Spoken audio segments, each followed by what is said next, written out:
Bon voilà, donc je m'apprête à monter ma nouvelle couverture de toit.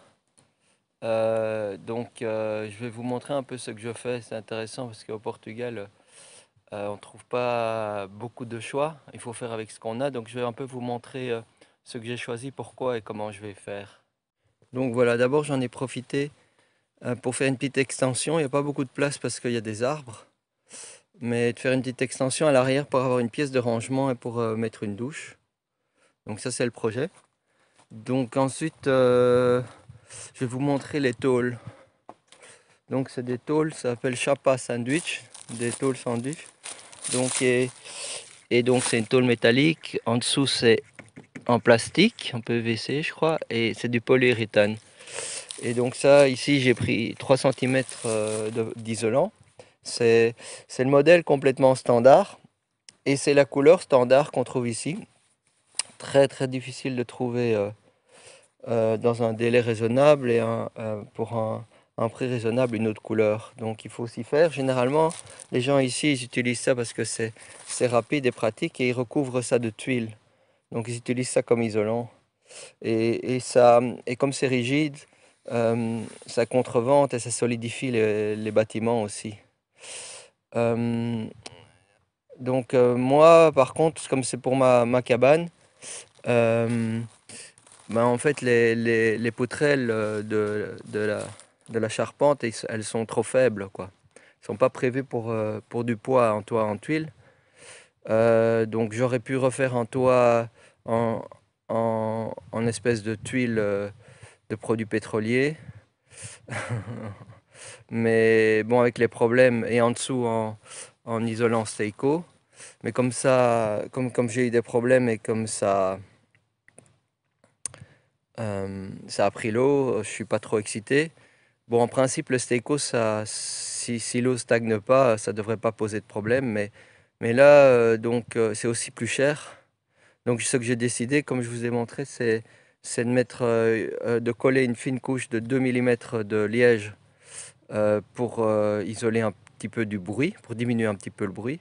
Et puis, j'ai mis par sécurité un pare-pluie. Donc dessus, je vais mettre la tôle. Alors bon, on dira c'est pas un produit super écologique, mais en fait, non, parce que c'est du produit pétrolier. Mais en fait, quand on regarde la longévité et les avantages, le polyuréthane, une fois que c'est fait, c'est neutre. Et puis ça va durer très très longtemps. Donc si je prenais un produit écologique que je devais changer tous les 10 ou 20 ans, il vaut mieux, là, donc au niveau écologique, il faut voir aussi combien de temps ça va durer et au niveau entretien aussi, quoi. Donc, c'est un toit qui devrait durer aussi longtemps que la cabane le permettra. Voilà. Donc, ce que je vais faire, c'est que j'ai acheté des tôles de 4,50 m et je vais les couper moi-même selon la longueur des deux versants, quoi. Donc, j'ai un versant plus long que l'autre. Et donc là, je vais faire les découpes. Et donc, le toit, il est prêt pour poser. Donc, demain, je vais poser. Alors, ce qui est super délicat et important, c'est donc comme les poutrelles du toit, elles ont seulement 45 de large et on est censé avoir 60 minimum. Donc il y a intérêt à visser, c'est des vis de plus de 60, c'est des tire-fonds en fait. On a intérêt à vraiment être bien au centre de la poutrelle pour pas l'éclater. Donc ce que j'ai fait, donc comme on voit plus les poutrelles, enfin c'est recouvert de planches. Donc on ne les voit pas les poutrelles. Donc ce que j'ai fait, c'est que j'ai marqué le départ des poutrelles, si vous voyez. Voyez. Et j'ai mis un clou au milieu, ici. Et après j'ai tiré un cordeau et un cordon avec de la poudre pour marquer sur le pare-pluie où se trouve la poutrelle. Et puis j'ai vérifié vraiment qu'on est bien dessus. Par exemple ici, la poutrelle elle est droite et le toit est comme ça. Le toit est incliné. Donc ça veut dire que si on est au centre et on enfonce la vis comme ça, on va se retrouver à l'extérieur. Donc il faut partir un petit peu en retrait pour être vraiment vers le centre de la vis. Ici aussi, comme le mur à jouer, il est bombé, ben, il faut vraiment vérifier que je suis bien sur la poutrelle, etc. Donc c'était le travail, comme toujours, le travail de préparation, c'est le travail le plus long.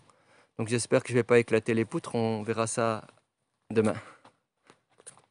Alors pour couper, j'utilise une grande meuleuse avec un disque métal. Je prends un casque et j'utilise ma visière de ma débroussailleuse pour pas avoir des petits bouts de métal. Une rallonge.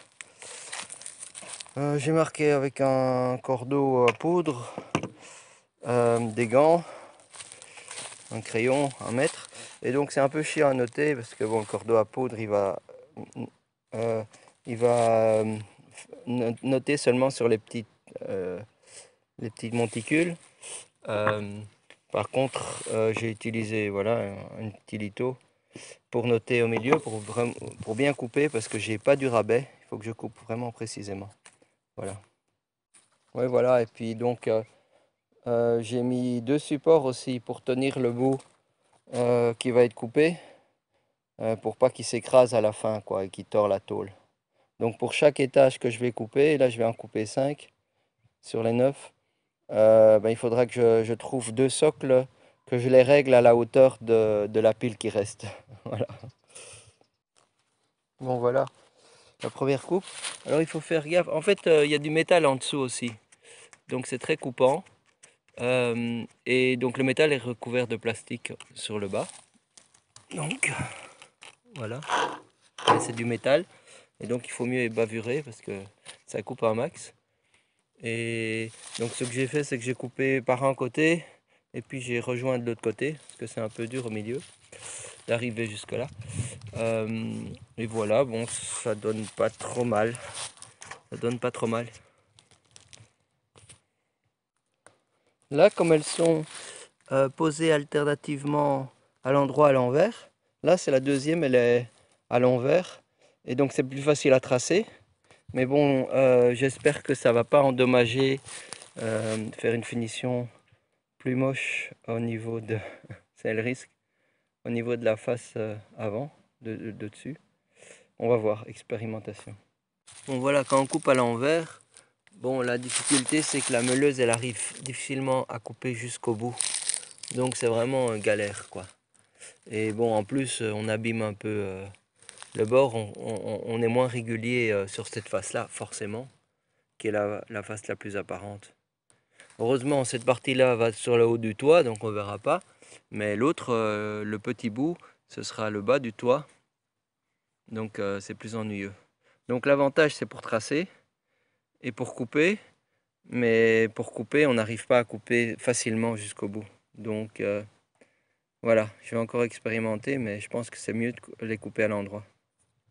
Et voilà, les 5 tôles sont coupées. Il y en a 4 là, il y en a une sur le toit pour tester. Mais en conclusion, c'est aussi chiant à l'envers qu'à l'endroit. Je dirais que la coupe, elle est plus propre sur le haut quand on fait à l'endroit. Mais c'est pas facile de passer complètement au travers partout. Alors ce que j'ai fait à la fin, c'est que j'ai utilisé une toute petite meuleuse pour venir casser les petits bouts que j'arrivais pas à traverser par en dessous. Voilà. Voilà, ben je vous montrerai quand je pose le toit. Donc là, la difficulté, c'est vraiment de les poser de manière parallèle à la construction. Or, ma cabane, les murs de la cabane sont pas droits, etc. Donc, je dois faire des compromis en pensant que les erreurs vont s'additionner avec les plaques. Donc, voilà. Donc, il faut beaucoup ajuster. Puis, les plaques ont tendance à descendre toutes seules. Il faut les bloquer. Et donc, ça prend beaucoup de temps quand on est tout seul. Voilà. Donc, j'essaie de le faire tout seul parce qu'il faut être très, très précis. C'est pour ça que je préfère pas avoir d'aide de quelqu'un qui est pressé et qui risque de le faire pas trop bien. Voilà. Et voilà les 2 premières plaques qui sont posées. Alors, bon, il y a plusieurs théories. Il y a la théorie du représentant du fabricant au niveau des vis, et puis il y a ce que j'ai vu chez Fayot sur Internet. Donc, d'après ce qu'ils disent chez Fayot, il faut faire toute la première rangée. Donc, sur chaque poutre, panne, quoi, il faut mettre une vis. Et puis après, il faut, sur les deux suivantes, il faut alterner une sur une panne et une sur l'autre. Et puis la dernière, il ne faut pas la faire parce que la deuxième plaque va recouvrir la dernière rainure. Et donc c'est à ce moment-là qu'on va visser la dernière rainure. J'ai pas encore vissé là tout au bout parce que la structure, je voudrais l'ajuster. Elle n'est pas complètement parallèle au bâtiment. C'est vraiment difficile à faire parce que j'ai pris des poteaux qui sont ronds et irréguliers, des poteaux de clôture. Et là, c'est des poteaux qui font 9 par 9 bien précis, qui sont un peu plus gros que là, au-dessus. Donc, on n'est pas parfaitement parallèle. Surtout que le mur de la cabane, il est un peu arrondi. Il est pas complètement droit. Donc, quand vous voyez, ça, c'est quand on tire en cordeau. Et ça, c'est la vraie distance par rapport au mur, le milieu euh, du mur en bois, enfin, de planches de bois. Alors que quand on va au bout, ben là, on a les deux ennemis et ici on est pratiquement à 4, quoi. Donc il faut vraiment faire très à son aise pour être sûr qu'on est dans les pannes qui ont que 4 ennemis de 45 de largeur alors que c'est recommandé 60 minimum par le fabricant. Donc je joue vraiment avec au-delà des limites. Donc ici, le joint. Euh, Au Portugal, dans certains endroits, c'est de la mousse. Et ici, ils recommandent de mettre ce qu'ils appellent la colle à veda. En fait, ils vendent ça, c'est de la colle polyuréthane, de la colle flexible pour l'extérieur, pour l'étanchéité. Donc, avant de fixer la deuxième plaque, il faut mettre un filet de colle ici. Et puis, il faut bien l'ajuster le long de la panne fêtière. Parce que ça va coller. Voilà. Et ici, il y a un adhésif publicitaire sur le bord qui est très chiant à enlever. Euh, si on ne l'enlève pas, on ne sait pas retirer. Il y a un petit film de protection ici. On ne sait pas le retirer. Et donc, c'est chiant, j'aime pas. Ça fait plein de petits plastiques, mais bon, ça protège la tôle pendant le transport. Et voilà, il se casse en deux, l'adhésif là. Mais bon, et ça fait plein de petits bouts de plastique après qui vont terminer dans l'environnement. Là, il va plus bas. Là, il est vieux, ou en tout cas, il se détériore. Je ne sais pas s'il faut le laisser ou l'enlever. Je pourrais le laisser. Là, j'ai l'impression qu'il va vraiment à la base. Je ne sais même pas l'enlever. Je me demande si je vais pas le laisser.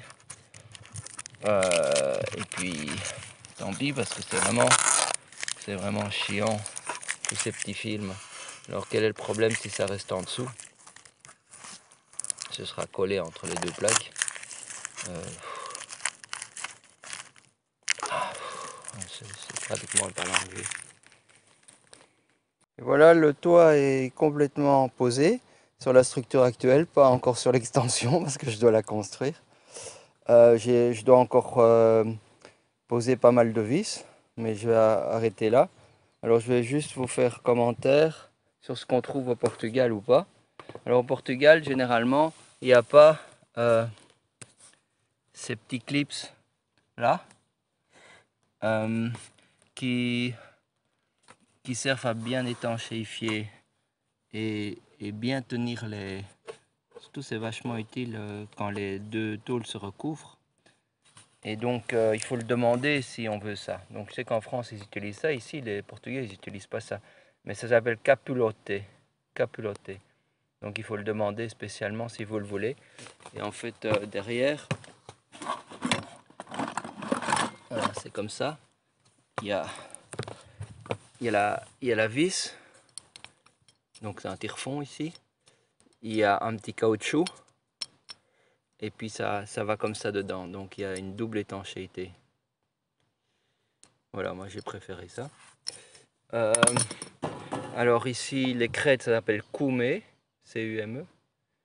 Alors là, c'est des plus petites vis. Je vais vous montrer.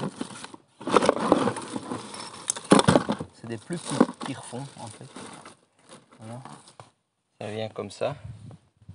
Donc ceux-là, ils sont, je crois, 30 quelque chose, 35.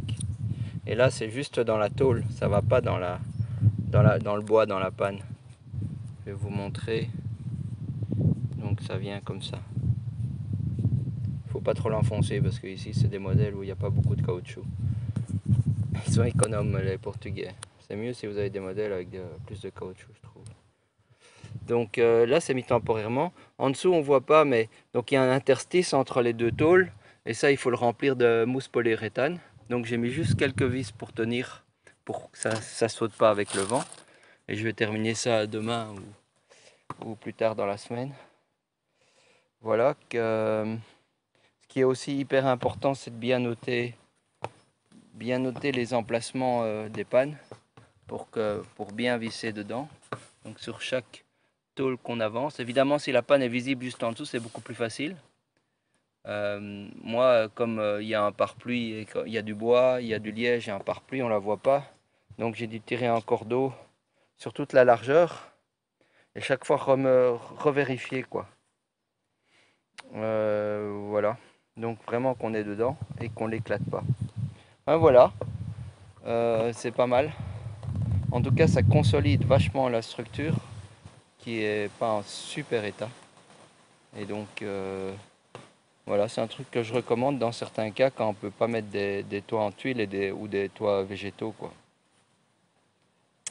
Voilà, ça c'est ce qui reste à mettre donc sur l'extension.